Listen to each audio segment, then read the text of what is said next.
So the first app I looked at was BuzzFeed News.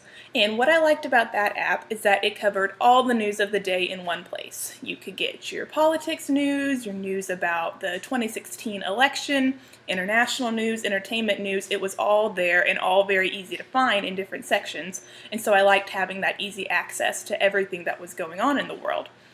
But with BuzzFeed, not just this app, but I think in general, they bring a certain levity to the news that I don't necessarily think major news organizations would take that approach.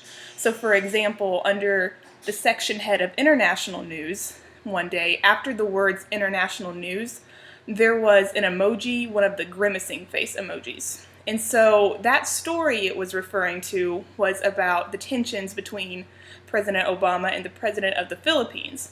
So it would make sense to put a grimacing emoji because anyone looking at what's going on in that dialogue right now would know that it's a very tense situation. And so you would grimace. But just using an emoji in a headline, even in a app or an online news site, I don't think many major news organizations would do that because it seems a bit unprofessional. So I think BuzzFeed in general kind of brings that levity to the news that I don't necessarily like because I feel like it's a bit of editorializing. So of the three apps I reviewed, I would say BuzzFeed is my least favorite. However, BuzzFeed isn't marketing to me.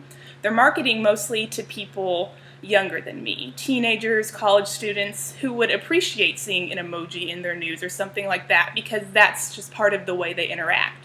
So I think if someone younger than me were to look at the BuzzFeed News app, they would like it. So the second app I looked at was LinkedIn Pulse. And what I liked about that is that you could customize it, pick which publishers you want to see pop up in your newsfeed each day, whether that's HuffPost, New York Times, Wall Street Journal, you could pick that. And so since LinkedIn is designed to help you build your network, it only makes sense that you pick the news that's most important to you. So I like that customization. But what I don't like about that app is that it really is no different than what the LinkedIn website offers you on the homepage when you scroll through and you see news from your network, either your school or your employer, things like that.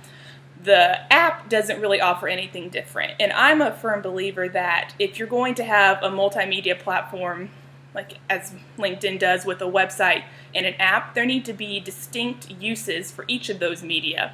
But with this LinkedIn Pulse app, there really is no distinction from the website and the app itself. So I think this app is really probably targeted at business leaders specifically because this is, it's obviously very targeted at business news. And so business leaders and tycoons want to know what the news of the business world is so that they know the steps they need to take to build their own business. And so I think they would get the best use out of this app. And so the last app I looked at was the New York Times. And the one thing that I didn't like was that the first thing that pops up is something asking you to subscribe, which I'm a newspaper reporter, so I would love for people to start subscribing to newspapers again. But it does turn people off when that's the first thing they see is someone asking them to pay for their news because people aren't willing to do that.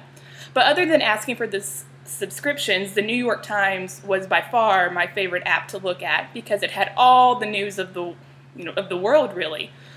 Here in the U.S., international, it had arts, entertainment, it had everything. So that was definitely my favorite app, and I would say that one is targeted most at business leaders like LinkedIn Pulse, but also just the business professionals class in general. I really could see people reading this on their commute to work just to get the news of the day.